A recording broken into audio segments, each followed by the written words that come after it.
ناظرین، پچھلے الیکشنز میں اپنی ایکسپیکٹیشن سے بی جے پی نے بہت کم سیٹیں حاصل کی، اور ان الیکشنز نے ثابت کر دیا کہ وہ جو برانڈ مودی بنایا جا رہا تھا اتنے عرصے سے لے کے، وہ پٹ چکا ہے، اور انڈیا کا جو نوجوان ووٹر ہے خاص طور پر، وہ اس سے برانڈ کو ایکسیپٹ نہیں کرتا۔ مطلب وہاں پر انکلوسیونیس کی جو سیاست ہے دوبارہ سے آپ کو زور پکڑتی ہوئی نظر آ رہی ہے، اور اس طرح کی جو انتہا پسندانہ ایکسٹریمسٹ قسم کی جو سیاست ہے وہ ڈاؤن جا رہی ہے۔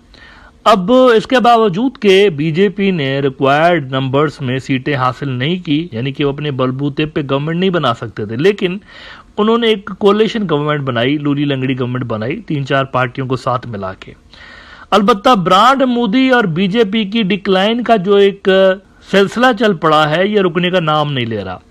ابھی حال ہی میں 2-4 روز پہلے 13 مقامات پہ غالباً انڈیا کے اندر 13 سیٹوں پہ بائی الیکشنز ہوئے،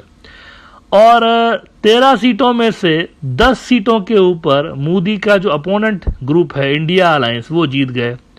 اور بی جے پی کے حق میں صرف 2 سیٹیں آئیں، اور ایک جو سیٹ تھی وہ انڈیپینڈنٹ نے حاصل کی، یعنی 13 میں سے 10 سیٹیں راہل گاندھی والا گروپ لے گیا۔ اب اس سے بھی آپ کو ایک گلمپس نظر آتی ہے انڈیا کی انٹرنل سیاست کے حوالے سے کہ وہاں پہ برانڈ مودی پٹ رہا ہے، اور نہ صرف پٹ رہا ہے بلکہ بڑا بری طرح سے پٹ رہا ہے۔ دی اکانومک ٹائمز انڈیا کا نیوز آؤٹ لیٹ لکھ رہا ہے کہ assembly bypolls results, India bloc clinches 10 seats, B J P wins 2 and an independent candidate wins in Bihar. تو یہ صورتحال ہے۔ اب اس پہ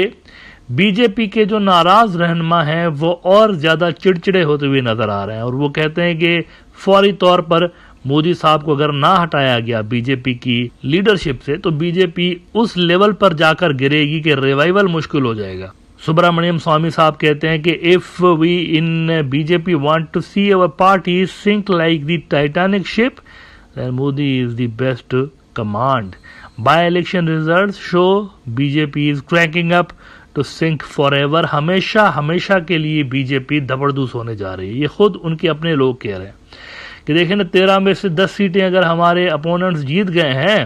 تو اس کا مطلب ہے کہ ہم ہمیشہ کے لیے ڈاؤن جا رہے ہیں۔ تو مودی کو اگر نہ ہٹایا گیا تو یہ سلسلہ آگے چلتا رہے گا۔ اچھا، معاملات مودی کے لیے صرف ملک کے اندر خراب نہیں ہو رہے، ملک کے باہر بھی وہ جو چائنا کا ایک انفلوئنس ریجن کے اندر بڑھ رہا ہے، وہاں پر بھی ان کے لیے مسائل بڑھتے چلے جا رہے ہیں۔ نیپال کے اندر کے پی اولی شرما صاحب دوبارہ آ گئے ہیں۔ کے پی اولی شرما صاحب وہ پولیٹیشین ہیں جن کو بی جے پی والے بالکل بھی پسند نہیں کرتے۔ انہی کے دور میں لیپو لیک اور کالا پانی کا جو ایک ٹیریٹوریل ڈسپیوٹ انڈیا اور نیپال کے درمیان ہے، وہ انہی کے دور میں شروع ہوا تھا۔ انہی کے دور میں غالباً پہلی مرتبہ ایسا ہوا کہ نیپال کی فوج اور انڈیا کی فوج آمنے سامنے آئی تھی۔ 3 مرتبہ میرے خیال سے یہ پہلے پرائم منسٹر رہ چکے ہیں، اور اب 4تھی مرتبہ وہ آ گئے ہیں۔ اصل میں جو پشپا کمال دہل صاحب تھے، ان کی گورنمنٹ کے خلاف ووٹ آف نو کانفیڈنس آیا۔ پشپا کمال دہل خود بھی کمیونسٹ تھے، اور مانا جاتا تھا کہ وہ چائنا کے گڈ بکس میں ہیں، لیکن کے پی اولی شرما بھی کمیونسٹ ہیں۔ ان کی بھی جو پارٹی ہے وہ کمیونسٹ پارٹی ہے، ایک لیننسٹ ہے، دوسرا ماویسٹ ہے۔ تو ووٹ آف نو کانفیڈنس آیا ان کے خلاف، پشپا کمال دہل کے خلاف، اور اس ووٹ آف نو کانفیڈنس کے نتیجے میں ان کی گورنمنٹ گر گئی پشپا کمال کی، اور کے پی اولی شرما وہاں پر دوبارہ سے پرائم منسٹر بن کے آ گئے۔ ناؤ انڈیا کو کیا تکلیف ہے اس مرتبہ؟ اس پہ ذرا آپ Firstpost Indian news outlet کا یہ ذرا آرٹیکل دیکھیے کہ what Nepal's new pro China P M K P اولی شرما مینس فار انڈیا۔ یہ ذرا دیکھیے انورٹیڈ کاماز میں پرو چائنا۔ یہ آج سے نہیں، لمبے عرصے سے لے کے، یہ کوئی 2014-15 سے لے کر انڈین میڈیا اور انڈین ڈپلومیٹس ان کو پرو چائنا ہی بولتے رہے ہیں۔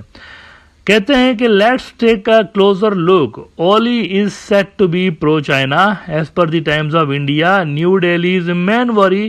از whether or not Oli will sign the implementation plan of the Belt and Roads Initiative. India has been severely critical of China's BRI over issues of sovereignty and territorial integrity. دیکھیں، یہ جو نیپال ہے نا، India تو کہہ رہا ہے کہ امپلیمنٹیشن کا یہ سائن نہ کر دے کے پی اولی شرما، لیکن میں آپ کو یہ بتا دوں آلریڈی نیپال ہے ضرور بی آر آئی کا حصہ، بی آر آئی میں نیپال ہے۔ یہ الگ بات ہے کہ انڈیا فل پریشر اپنا جو ہے اپلائی کر کے تو اس کے منصوبوں کو ابھی تک ریزسٹ کرتا چلا آ رہا ہے، لیکن ممبر ہے بی آر آئی کا۔ یعنی انڈیا کے لاکھ منع کرنے کے باوجود وہ چلے گئے تھے ادھر 12 مئی 2017، آج سے کوئی 5-6 سال پہلے انہوں نے سائن کر دیا تھا belt and roads agreement, Nepal نے سائن کر دیا تھا اور آفیشلی نیپال اس کا حصہ بن گیا تھا۔ اس بار انڈیا کو یہ ایک خدشہ ہے، ڈر ہے کہ کہیں اس کے منصوبے باقاعدہ طور پر بڑی لیول میں شروع نہ ہو جائے وہاں پہ، اور اگر ایسا ہوتا ہے تو ہمارا انفلوئنس یہاں پر شرنک ہو جائے گا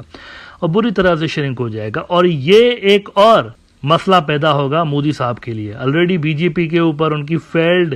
فارن پالیسی کے حوالے سے شدید تنقید ہو رہی ہے، اپوزیشن کی جماعتیں جو ہیں وہ بہت زیادہ ان کو کرٹیسائز بھی کر رہے ہیں کہ آپ کے دور میں ہمارا جو ایک ڈپلومیٹک اور باہر کے ملکوں میں ہمارا جو انفلوئنس تھا وہ شرنک ہوا ہے آپ کے دور میں، آپ کے غلط پالیسیز کی وجہ سے۔ اور اگر یہ کام ہو جاتا ہے اور آفیشلی وہاں پر بہت سارے منصوبے ایک ساتھ شروع ہو جاتے ہیں بی آر آئی کے، تو یہ پریشر ان کے اوپر مزید بڑھے گا۔ اب دیکھیں یہ گراؤنڈ صورتحال ہے، اب بی جے پی کو فیصلہ کرنا ہے کہ ان کا یہ جو پلان ہے سرٹنلی اٹس ناٹ ورکنگ، یعنی وہ جو مودی کے اوپر ریلائی کر رہے تھے، پچھلے الیکشنز میں کچھ بھی نہیں تھا بی جے پی کے پاس، کچھ بھی نہیں تھا ووٹر کو آفر کرنے کے لیے، ٹو بی ویری آنیسٹ۔ وہ ریلائی کر رہے تھے صرف اور صرف ایک چیز کے اوپر کہ سم ہاؤ مودی کا میجک چل جائے۔ اب دیکھیے نا پچھلی مرتبہ تو وہ پاکستان کارڈ بھی نہیں چلا، پاکستان آلریڈی انگیجڈ ہے، مکمل طور پر انگیجڈ ہے ملک کے اندر، وہاں ایک بھرپور پاور اسٹرگل چل رہی ہے، پرانی پھٹیچر جو پاور کوریڈورز ہیں ان کے درمیان اور ایک نئی ایمرج ہوتی ہوئی پاور یعنی عمران خان، ان کے درمیان ایک وہاں پر یوں سمجھے کولڈ وار چل رہی ہے پاکستان کے اندر، تو وہ مکمل طور پر کٹ آف ہے اس حوالے سے۔ تو وہ والا کارڈ بھی پلے کرنے کا موقع نہیں ملا مودی صاحب کو، اور ایسے میں بی جے پی صرف یہ ہوپ کر رہی تھی کہ سم ہاؤ یہ جو رام مندر اور مودی کا جو کارڈ ہے، مودیز میجک، وہ کچھ کام کر جائے، لیکن ایسا نہیں ہوا۔ مودی نے خود کو اوتار قسم کی چیز ڈکلیئر کرنے کی بھی کوشش کی، آپ کو یاد ہوگا انہوں نے ایک کنٹروورشل اسٹیٹمنٹ دیا تھا کہ میں کنفرم ہوں کہ مجھے بایولوجیکلی پیدا نہیں ہوا، مجھے کہیں سے بھیجا گیا ہے۔ اس طرح کے بے وقوفانہ اور جاہلانہ قسم کی اسٹیٹمنٹس بھی انہوں نے دی، لیکن وہ الٹا بیک فائر ہو گئیں، انہوں نے جو ہے وہ کام تو نہیں کیا، الٹا بی جے پی کے لیے گڑبڑ انہوں نے پیدا کر دی۔ اس ایشو کو بھی اپوزیشن والوں نے ہائی لائٹ کیا کہ یہ کس قسم کا بندہ ہے، کس طرح کی باتیں کر رہا ہے۔ تو مودیز میجک جو سو کالڈ ہے وہ کام نہیں کر رہا تھا۔ اب بی جے پی کو سوچنا پڑے گا کہ اسی بندے کے ساتھ انہوں نے فیوچر میں